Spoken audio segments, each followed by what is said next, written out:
Hai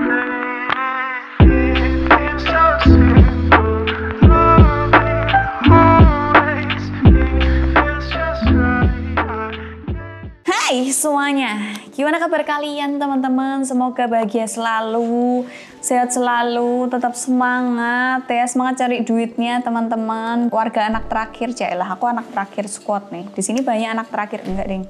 Aku Marcel, enggak, Rico anak terakhir, Davi terpaksa menjadi anak tunggal, ya kan?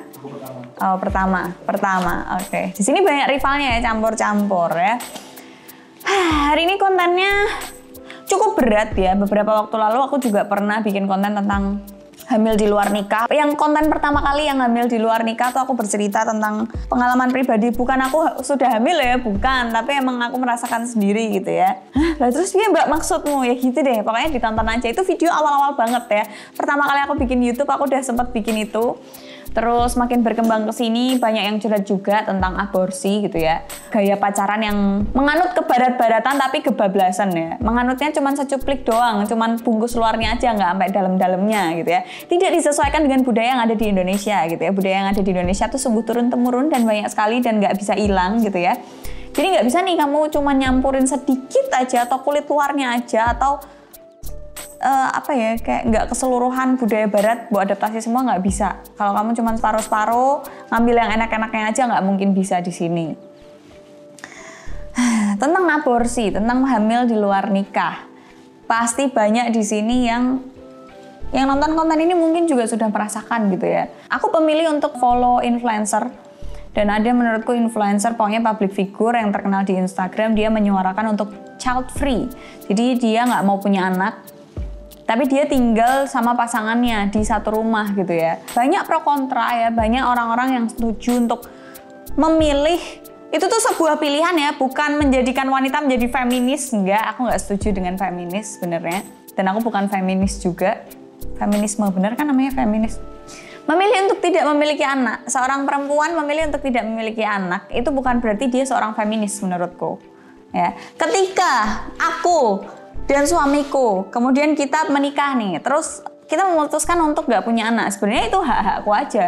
Dan suamiku nanti atau pasanganku nanti tuh nggak boleh memaksa aku untuk kamu harus memiliki anak 9, 10, 11 dan lain-lain gitu ya. Terlepas dari tuntutan budaya, terlepas dari ajaran agama apapun gitu ya. Tapi menurutku pribadi, cowok tuh nggak berhak, pasanganku nanti nggak berhak untuk memaksa aku untuk memiliki anak. Karena yang ngerasain sakitnya, yang ngerasain ngandung 9 bulan, yang ngerasain nanti melahirinnya mau normal sesar atau apapun itu, ngerasain ngidamnya, ngerasain pasca melahirkannya, menyusui, baby blues dan sebagainya macamnya itu wanita. Cowok ya udah keluar dalam nunggu 9 bulan, paling sakitannya cuman ngidam-ngidam, ya kan disalah-salahin, dimarah-marahin, nek ra ndedet ya kowe dionek-onekke atau ya menurutku itu wajar gitu loh untuk cowok. Ketika dia berani keluar dalam dan memutuskan untuk akhirnya memiliki anak, ya itu udah tanggung jawabnya. Jangan nyalahin, jangan aku ada yang mikir kayak jangan gunakan anakmu nanti itu sebagai alat, sebagai senjata, sebagai alasan gitu ya. Misal kayak kamu berangkat kerja telat gitu ya, kayak iya tadi aku ngurusin anak atau istriku lagi hamil. Jangan jadikan anak dan istrimu tuh sebagai alasan dan senjata gitu loh untuk ke dunia luar yang begitu jahatnya. Ngerti nggak? Bawalah dirimu sendiri gitu ya. Kecuali misal, iya tadi istriku pendarahan. Atau mungkin istriku masuk rumah sakit. Yang krusial it's okay gitu ya. Itu wajar. Orang akan mewajarkan. Tapi ketika kamu sebagai laki-laki selalu mengatasnamakan istri dan anakmu yang sedang hamil atau anakku masih kecil, menurutku kalian wahai para laki-laki gitu loh. Cupu banget. Mentalmu ra ono sakjane su. Ya, meng wani crotok baru gue tinggal. Kok kucing kayak asuku gitu Menurutku seperti itu ya. Jadi nggak ada hak laki-laki untuk memaksa pasangannya untuk memiliki anak karena yang merasakan pesakitannya selama 9 bulan dan seterusnya itu istri gitu. Jadi menurutku ada seseorang yang menyuarakan untuk child free ya it's okay menurutku pribadi. Kalau ditanya Mbak Adele child free juga enggak, aku mau memiliki anak karena itu pilihanku, aku mau gitu loh. Karena menurutku orang-orang yang pengen child free, pengen nggak punya anak, mereka sudah memikirkan gitu loh. Kayak misal, oke, mungkin aku tidak mampu untuk membiayai anakku di sekolah yang internasional dengan kualitas nomor 1. Mungkin aku nggak bisa ngasih anakku susu nomor 1. Mungkin aku nggak bisa ngasih perhatian, mengajarkan, mendidik anakku sesuai apa yang ada di pikiranku yang kayak gitu loh. Banyak alasan di luar sana yang akhirnya, itu jadi alasannya akhirnya cewek ini nggak mau punya anak. Jadi menurutku wajar-wajar aja, itu pilihan. Bukan berarti cewek yang nggak mau punya anak itu feminis, bukan berarti cewek yang nggak mau punya anak itu berarti adalah alien. Enggak, ya udah, itu cuman pendapat mereka aja. Dan itu emang kayak keyakinan mereka aja dan mereka memilih itu. Ya udah, kita sebagai followersnya, kita sebagai yang ngelihat, mungkin tetanggamu ada yang seperti itu, ya udah santai aja selama mereka nggak ngusik hidupmu, nggak memberatkan kamu gitu ya. Toh kalau misalnya mereka punya dan nggak punya anak pun juga nggak akan ngerepotin kamu gitu. Nah, itu topik yang tadi tak sampaikan berhubungan sama konten yang akan kita bahas. Ini salah satu alasan juga kenapa ada cewek yang memutuskan untuk nggak punya anak. Dulu aku sempat kepikiran, apa aku nggak usah punya anak, yang adopsi anak aja. Banyak kok anak hasil aborsi, atau banyak kok anak yang dibuang, diselogan, dimasukin kardus dan sebagainya. Banyak kok orang-orang yang hamil di luar nikah dan nggak mau ngelahirin itu. Jadi kayaknya aku nggak usah punya anak aja kali ya, kayaknya aku ngangkat anak-anak dari situ aja. Aku dulu sempat mikir gitu, dulu ya. Mungkin itu juga jadi alasan untuk wanita-wanita yang nggak mau punya anak, karena gila, bayangin aja di luar sana banyak banget orang yang buang-buang anak sembarangan gitu loh. Ya kenapa nggak aku ngurusin mereka? Mungkin ada orang yang berpendapat seperti itu. Nah, hari ini kontennya tentang aborsi lagi, tentang pacarku nggak mau bertanggung jawab ketika aku hamil. Perlu digarisbawahi, bukan suamiku loh ya, pacarku. Kita dengerin bareng-bareng ceritanya. BTW buat kalian yang ngerokok, silahkan sumet rokokmu, ben tenang ya, biar cocoknya Mbak Del ngomong-ngomong ya, biar tenang ya, biar dicerna pelan-pelan. Biar kalian tuh belajar toleransi, biar kalian itu belajar menghargai pendapat orang lain, biar kalian itu belajar kalau di dunia ini pendapat itu ada banyak, bukan cuma dua arah, bukan cuma pendapatmu doang, bukan cuma pendapatku doang, tapi satu keluarga yang bapak ibunya sama aja pendapatnya pasti beda. Apalagi kalian di luar sana yang bapak ibunya beda, keluarganya beda, dari daerah yang berbeda, dari ajaran yang berbeda, macam-macam, pasti pendapatnya beda-beda. Oke, gini ceritanya. Aku cewek dan aku pacaran dengan seorang cowok yang aku kira baik. Aku rela berkorban apa saja ketika dia mengajak saya hubungan seksual. Aku ya pasrah juga karena aku pikir aku cinta dia. Makan tuh cinta anjing. Kenyataan berkata lain, modar. Aku pun hamil, syukur. Aku kecewa, marah. Aku nggak berpikir ini akan terjadi kepadaku. Aku hubungin dia tapi dia nggak merespon baik. Berkelit tentu saja. Sampai pada akhirnya entah kenapa dia menghubungi saya untuk diskusi. Dia menawarkan 2 opsi. Jadi si laki-laki ini nih ngechat lagi untuk menawarkan 2 opsi. Yang pertama menawarkan pernikahan yang tidak seperti pernikahan umumnya, penuh tekanan yang aku yakin wanita manapun tidak akan pernah mau menjalani pernikahan semacam ini. 2, aborsi, dan dia memberikan hadiah-hadiah yang dulu dia lupa memberikannya dan menepati janji untuk menemani saya selama sakit dan tindakan. Tuh, bayangin nggak? Yang sakit itu kamu, para wanita. Gila, kayaknya tuh ukuran orang bodoh kayak lebih banyak wanita daripada laki-laki. Ya, ingat nih kata-katanya ya. Dia memberikan hadiah-hadiah yang dulu dia lupa memberikannya dan menepati janji untuk menemani saya selama sakit dan tindakan. Hanya menemani, bukan ikut merasakan, bukan wetenge DN yang didadal duel ya. Bukan sempoe yang diurek-urek ya kan. Ya bayangin aja tuh laki-laki ya, coba kalian pikirkan laki-laki bolongan manukmu yang biasanya mbok nguyuh mbok ngecrot dileboni besi dikurek-kurek rasa no kok ya. Coba bayangin aja mesti kowe aduh wis ngono-ngono ya toh. Ya Allah, betapa bodohnya manusia ini, ya Allah. Berhari-hari aku memikirkan apa yang baik untuk aku dan untuk dia. Tuh, wanita masih mikirin lakinya ya. Untuk dia, untuk keluarga, aku teringat raut mukanya kala itu, tapi aku selalu teringat segala perbuatan jahatnya ke aku. Bukankah ini kesempatan yang baik untuk aku membuat dia sadar jikalau dia punya anak, tapi kalau dia sadar lantas kalau enggak, ya. Berkaca pada drama Korea Nevertheless gitu ya. Ya, pacarmu tuh bukan Jaeon, ya. Bukan yang disenggol-senggol yang dengan cerita seperti itu bisa berubah. Ya, nggak usah berharap, ngerti nggak? Aku mencintai dia. peduli padanya, aduh, sayang kepada anaknya, tetapi aku tidak bisa merubah seseorang hanya karena aku hamil, betul? Ya mungkin ada yang berubah karena hamil, tapi nggak semuanya. Aku putuskan untuk pilih opsi aborsi, tapi dia tidak menemani. Hah? Lebih tadi? Sakit tentu saja, aku mengalami sakit yang hebat, nyeri luar biasa, tapi hati jauh lebih sakit dari fisik. Depresi setelahnya iya, butuh waktu lama untuk pulih segalanya. Dia bahagia mungkin karena memang aborsilah yang diinginkan dia dan keluarganya. Oke, kalau diinginkan dia dan keluarganya berarti ini posisinya keluarganya tahu ya teman-teman. Ceritanya selesai sampai di situ. Kalau ngomongin aborsi gitu, ada pertanyaan yang menohok, lah coba Mbak Adel ada di posisiku, Mbak Adel ngelakuin apa? Kalau aku ada di posisimu, kayak nggak mungkin. Nggak mungkin. Marcel itu pacarnya dulu banyak, iya. Gonta-ganti cewek, iya. Tapi aku bilang sekali lagi ke kalian semua nih, yang lagi nonton video ini, aku dapat laki-laki bangsat yang sudah tobat.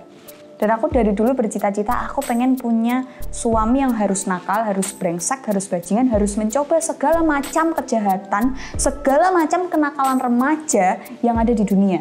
Dan aku mendapatkan laki-laki seperti itu yang sudah tobat, jadi aku nggak mungkin ada di posisimu gitu loh. Dan buat cewek-cewek di luar sana nih ya, yang nonton video ini, sebenarnya aku sudah berulang kali ada di posisi ini. Bukan berulang kali aborsi ya, mohon maaf nih teman-teman. Ini pengecualian untuk korban yang diperkosa ya. Ini pengecualian untuk orang-orang yang hamil di luar nikah karena diperkosa karena paksaan. Ini hanya untuk orang-orang yang hamil di luar nikah tuh karena, ngerti gak sih, kayak mencoba-coba, Mbak tadinya tuh aku nggak mau Mbak, tapi nggak tahu kenapa sama yang ini tuh aku mau. Yang kayak gitu-gitu loh. Mbak pacarku tuh nggak bilang kalau dia cerot dalam, yang kayak gitu-gitu. Nah ini untuk orang-orang yang seperti itu. Aku berulang kali ada di posisi ini ya.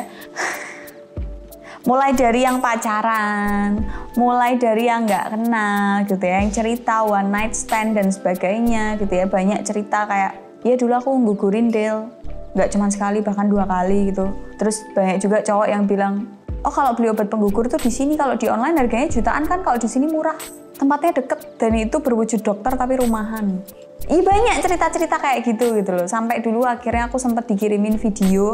Jadi aku nemenin dia itu dari proses dia putus sama pacarnya tapi masih bisa kontak-kontakan, dan pacarnya juga, si cowoknya itu malah ngomong kayak, kamu kan punya uang, kamu justru ekonomimu lebih bagus sama aku, ya udahlah kamu urusin sendiri anaknya, yang kayak gitu-gitu. Dan aku dikirimin video proses di mana janinnya itu keluar berdarah-darah, dia posisinya jongkok di rumah kosong yang udah banyak tanaman-tanamannya semak belukar, pokoknya itu rumah kosong yang udah nggak terawat, terus dia jongkok di situ. Kayaknya rumahnya di pinggir jalan, soalnya ada suara motor, gelap malam-malam, dia jongkok gitu. Terus aku ngelihat bener-bener dari, kalian kalau kencing tahu kan dodok, itu yang keluar bukan air kencing, itu yang keluar darah beserta janinnya gitu ya, keluar. Yang biasanya tak lihat itu dari kucing, tapi ini dari manusia gitu loh. Dan aku difotoin janinnya. Pertama kali aku ngeliat itu, wah sirahku teng-tengan cowok ya, karena nggak pernah ngeliat seperti itu, nggak pernah lihat yang berdarah-darah seperti itu pengalaman pertama. Kemudian ada lagi difotoin dia gugurin di kos sendirian, anaknya dikubur di belakang kos, terus dia nggak ada yang nemenin, dia sendirian. Akhirnya kita video callan waktu itu sempet, terus dia bilang, udah Mbak aku udah minum obat penggugur, terus aku udah minum kayak antibiotik atau vitamin yang kayak gitu-gitu, terus dia keadaannya pucat, lemes. Akhirnya mereka menjalani hidupnya kembali gitu ya. Aku mikirnya ketika wanita dihadapkan dengan seperti itu tuh akan sadar gitu ya. Iya beberapa, tapi ada yang enggak. Dan aku kenal wanita yang enggak belajar dari itu. Berkali-kali, mungkin 2 kali sih ya. 2 kali seperti itu, terus akhirnya itu tetap nikahnya MBA juga.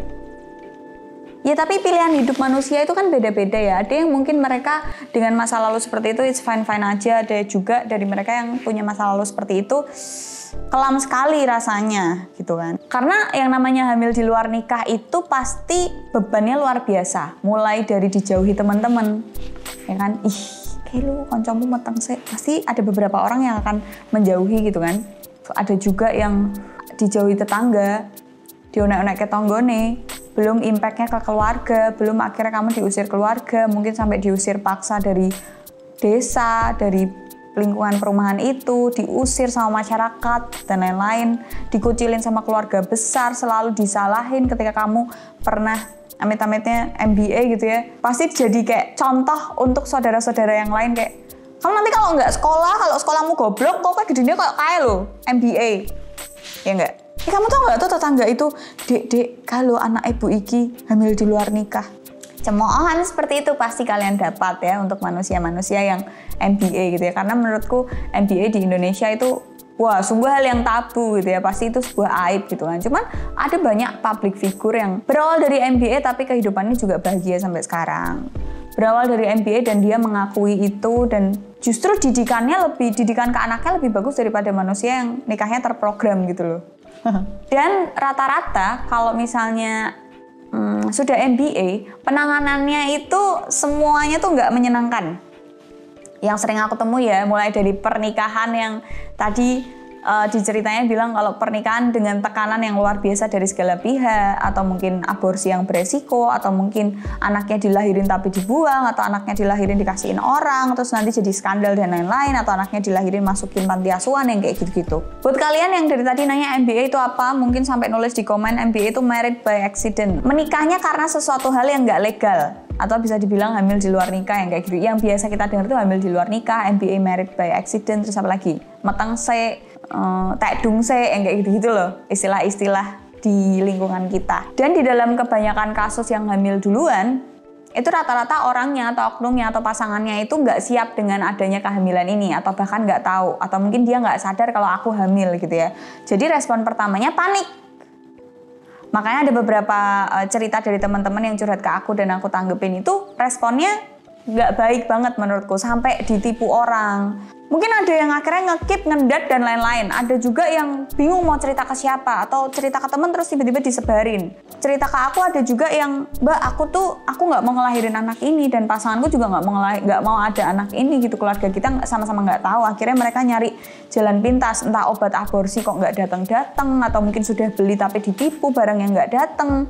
Akhirnya sampai ke dukun yang pindah janin. Ada. Pokoknya dia ada dapat iklan gitu, kenalan dari temennya, bisa nih ada dukun yang bisa mindahin janinmu ke orang lain yang kayak gitu dan udah bayar sekian juta ya tetap aja hamil gitu loh. Itu karena ya itu saking nggak siapnya itu dan nggak tahu dan minim pengetahuan, akhirnya respon awalnya nggak banget. Nah itu tadi cerita dari seseorang teman ya yang bisa kita pelajari bareng-bareng. Baru-baru ini aku juga dapat cerita nih teman-teman. Jadi beberapa hari lalu, 2 hari lalu kayaknya, aku itu beli iPad second, tapi masih baru, cek kinyis-kinyis. Garansi iBox masih sampai tahun depan, masih bagus, masih mulus. Ada nota resminya di iBox dan lain-lain. Ya, tentunya aku kalau beli kayak gini-gini sudah terpercaya pasti di Kohmekel. Ya nggak mungkin nggak. Semua orang yang ada di sini, aku Marcel dari dulu, dari pertama kali beli handphone, pertama kali pakai Apple, selalu di Kohmekel. Ya, bukan masalah di endorse, aku nggak di endorse sama Kohmekel, tapi Kohmekel bisa menjaga kepercayaan. Jadi kalau dia bilang ini asli, sudah pasti asli. Kalau dia bilang ini garansi iBox dan lain-lain, pokoknya semuanya tuh udah kayak kalau aku beli kok aku mau handphone ini dong, cariin. Itu sudah sesuai sama apa yang aku minta dan dia nggak pernah bohong. Beli seperti biasanya dia nawarin karena aku lagi cari waktu itu. Ini deal ada, harganya segini, harganya miring banget pokoknya. Lah kok tiba-tiba ada kok, karena sebelumnya aku ditawarin tuh harganya masih mahal, masih harga second pasaran gitu loh. Ini kok rendah banget nih harganya. Bukan rendah banget tapi hitungannya ini murah gitu loh untuk bekas yang masih mulus. Cacatnya cuma dikit doang, di ujung satu doang. Box semuanya masih aman, semuanya charger masih bagus semuanya. Belinya juga baru-baru ini. Karena notanya dikasihin aku semuanya gitu loh. Udah nih, Kohmekel nganter nyampe depan. Karena dia ada magic keyboardnya, otomatis aku mau ngecek dong magic keyboardnya ini bisa apa enggak, terus ngecek dalam-dalamannya. Tanya ke Kohmekel, kok ini udah dibersihin semua? Sudah, deal aman. Dibersihin tuh maksudnya di foto juga nggak ada, iCloud-nya udah di logout, apa segala macam tuh pokoknya udah bersih, udah bisa dipakai aku gitu loh, udah langsung bisa dipakai. Tapi aku mau ngecek ininya, keyboardnya. Nah, Kohmekel waktu ngecek awal dia bukanya Notes, dia ngetik di Notes. Nah, aku bukanya Safari. Aku bukanya internet untuk nge-search langsung. Pas tak buka Safari, jebret. Ya, ternyata belum habis semuanya, teman-teman. Di situ masih ada, ngerti kan kayak tab-tab yang belum ketutup? Banyak banget, akeh banget. Dan semua tabnya kalau tak runtut dari awal. Pertama ada pendaftaran CPNS. Kedua, harga tespek. Habis itu pinjaman online yang cuman ngasihin kakak atau apa, jaminan kakak sama jaminan apa, udah langsung uang cair yang kayak gitu-gitu. Selain pinjaman online ada lagi harga test pack, terus beli test pack di mana, terus pokoknya obat-obat penggugur, kuret, klinik-klinik yang menyediakan jasa-jasa seperti itu. Pokoknya semua berbau tentang kuret dan aborsi dan pinjaman online. Nah dari situ langsung, oh aku paham kenapa ini dijual murah. Tak kasih lihat ke Komekel, kok ini searchingannya kayak gini, orangnya yang beli kayak gimana, aku nanya. Cewek cowok, deal bukan orang Semarang, orang luar. Pokoknya akun Facebook sama WhatsApp-nya dia tuh masih kebuka di Safari. Untung kok kamu jualnya tuh yang beli aku mas, mbak, ya ampun. Kini sing tuku wong liya, terus piye? Ya kan, nggak semua orang yang beli barang bekas tuh genah-genah aja, bisa aja iseng upload yang kayak gitu-gitu. Itu WhatsApp-nya nggak tak buka tapi masih nyantol, terus langsung tak close. Facebooknya juga masih nyantol, semuanya masih nyantol ternyata. Terus aku nanya sama Komekel, ke tempatnya Komekel dari jam berapa? Ternyata orangnya itu jual pertama ke Komekel dulu, habis itu muter ke yang lain-lain karena menurutku harga di Komekel emang paling yoi. Kalau jual-jual barang, jual dan beli itu yang mau paling yoi. Aku nggak tahu dia muterinnya gimana. Muter-muter, ya tau baliknya ke Komekel lagi. Emang rezeki Adela Wulandari nggak kemana gitu ya. Baliknya ke Komekel lagi, pokoknya awal di Komekel itu pagi, bukaan toko, balik di Komekel itu sekitar siang jam 12-an, jam 12, jam 2-an. Pokoknya jam segituan, pokoknya siang deh. Dan itu emang searchingannya, kayak gini semua. Oh berarti aku tahu nih alasan kenapa dijual dengan harga seperti ini. Masih garansinya masih panjang banget, belinya di iBox resmi semuanya. Aku nanya sama Komekel orangnya kayak gimana. Cewek cowok dia, cowoknya sih biasa aja tapi kayak orang bingung gitu loh. Cuman emang dia muteri semua toko yang ada di situ. Terus ceweknya pakai jaket kegedean. Bukan mau seuzon, tapi ya semua clue yang ada di sini tuh mengarah ke situ gitu loh teman-teman. Dan aku merasa kayak orang yang jual ini tuh ya masih untung lah lakinya masih mau bantuin untuk nyariin, mungkin ya kalau misalnya mereka akan aborsi atau dan lain-lainnya, mungkin aku ngerasa kayak beruntung. Masih mending gitu loh lakinya masih mau tanggung jawab, muterin apa yang bisa dijual, sampai buka pinjaman online, sampai dia buka harga dolar hari ini karena mungkin dia mau jual saham karena ada beberapa aplikasi saham di situ, aplikasi trading dan sebagainya. Nah itu kita bisa belajar dari cerita-cerita orang gitu loh. Kita nggak perlu ngerasain kepleset kena oli buat tahu kalau di situ ada oli, ngerti nggak? Cukup dengan cerita orang, hei neng jalan ini ada oli loh di tengah, hati-hati ya kalau lewat situ. Ya kan kamu nggak perlu ngebut-ngebut lewat situ dan merasakan jatuh dari motor karena oli kan. Tapi cukup tahu dari cerita orang, oke. Terus dibilang, oh iya tenan no. Tapi kue alon-alon. Jadi tuh kamu nggak kepleset gara-gara oli gitu loh. Begitupun juga tentang kasus ini, tentang hamil di luar nikah, aborsi dan lain-lain. Kamu nggak perlu ngerasain yang namanya hamil di luar nikah terus bingung ngomong ke orang tuamu akhirnya aborsi atau akhirnya menikah yang nggak diinginkan untuk tahu rasanya gitu loh. Ngerti nggak sih? Dan ini nyambung juga ke wanita-wanita di luar sana yang memutuskan untuk tidak memiliki anak atau nggak mau punya keturunan. Karena mungkin mereka juga salah satu pertimbangannya hal kayak gini gitu loh. Bosen ngelihat berita, bosen ngelihat postingan berita yang tiap hari ngelihat anak dibuang lah, anak aborsi lah, meninggal karena aborsi dan lain-lain gitu loh. Dan alasan-alasan lainnya gitu ya. Aku menghargai semua keputusan wanita yang ada di Indonesia. Mau kalian mau punya anak 10, mau kalian punya ikut program pemerintah KB, mau kalian nggak punya anak, aku mah ikut-ikut aja gitu loh. Maksudnya aku menghargai semua keputusan wanita Indonesia. Terus kalau teman-teman di luar sana lagi kebingungan nih, Mbak aku hamil di luar nikah terus aku harus ngapain gitu ya. Apakah aku harus aborsi? Mungkin banyak di luar sana yang aborsi itu jalan yang bagus gitu ya, jalan yang baik. Toh juga instansi-instansi yang bergerak di bawah pemerintah pun juga ada bagiannya sendiri yang bergerak. Boleh kok ada aborsi disediakan kok di situ, tapi dengan syarat gitu loh. Orang tua harus tahu atau wali harus tahu gitu ya. Dan itu emang dengan dokter beneran jelas gitu ya, dinaungi oleh pemerintah gitu kan. Tapi coba pikirin nih teman-teman. Ketika kalian lagi enak-enak, lagi bikin anak, mau cerot dalam, itu kan di situ ada cinta, ada kasih, ada nafsu, ada dua orang yang saling mencintai, ada dua orang yang mencurahkan emosinya di situ gitu loh. Kemudian pas jadi, itu buah cinta kalian. Berat emang kalau dipertahanin, iya. Tapi coba lebih saling menguatkan satu sama lain gitu loh. Ketika kalian berdua emang saling cinta, menjalani hal yang berat, menjalani liku-liku hidup yang berat itu akan lebih ringan ketika dijalankan sama orang yang kalian sayang, yang kalian cinta gitu loh. Kalau saranku pribadi ya daripada kalian endingnya aborsi ya kalian belajarlah sex education. Kalian belajarlah hal yang tidak dikasih di sekolah. Tidak dengan praktek langsung, tapi ikut penyuluhan, baca buku, baca jurnal, lihat konten-konten sex education. Banyak kok psikolog seks yang akhirnya bikin konten untuk pengetahuan seperti ini gitu loh. Menurutku banyak banget orang di luar sana, dan sampai muncrat. Banyak banget orang di luar sana yang MBA itu karena minimnya pengetahuan. Dia nggak tahu kalau cerot dalam itu jadi anak gitu loh. Mungkin dia taunya cerot dibool jadi anak, mungkin ya mereka taunya begitu. Padahal makan enggak. Jangan dikit-dikit kalian aborsi, dikit-dikit gugurin, dikit-dikit beli obat apa segala macam. Impact aborsi apalagi pakai obat dan tidak dengan tenaga ahli itu impactnya pasti negatif. Nggak mungkin nggak ya. Mbak, aku dulu aborsi, aku sehat-sehat aja sampai sekarang. Apakah mentalmu sehat? Apakah batinmu sehat? Apakah kamu yakin trauma masa lalumu sudah sembuh dan sudah selesai? Menurutku enggak. Ketika kamu merasa enggak, badanku sehat, aku cek juga kandunganku baik-baik aja, masih bisa hamil lagi, bersyukurlah. Ya, banyak di luar sana obat aborsi itu endingnya nggak baik. Kalau kesehatan kalian secara fisik baik-baik aja, mental kalian lo gimana? Ada pasti yang terus akhirnya trauma berhubungan seksual, trauma dengan laki-laki, trauma melahirkan, trauma punya anak, jadi benci lihat anak kecil mungkin, jadi sedih lihat anak kecil, jadi nangis, jadi stres, jadi depresi, trauma dan lain-lain, jadi edan. Banyak.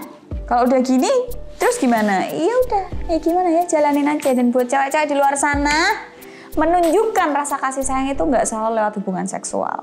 Semoga kalian bisa belajar dari cerita ini, semoga kita juga bisa belajar bareng-bareng.